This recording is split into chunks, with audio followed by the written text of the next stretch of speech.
Sy het nie altyd so gelyk nie. Daar was 'n tyd, daar moet 'n tyd gewees het, toe die gesig wat uit die spieël teruggekyk het, anders was. 'n Skuwheid, ja, dit altyd.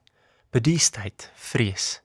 Dikwels pyn, verskriktheid miskien, maar nog altyd anders.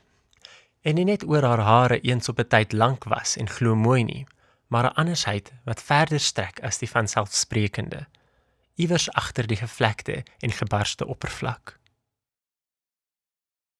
Opstaan. Jan van der Merwe is 'n boerseun. Dou voor dag staan hy op. Hy moet die swaar werk agter die rug hê voordat die hitte van die son te onaangenaam raak. Vinnig trek hy hom aan. 'n Kwartier later is hy al buite op die werf. Hy lui die volknaal werk toe met die groot klok onder die doringboom. Daarna tel hy skape en bokke uit die kraal.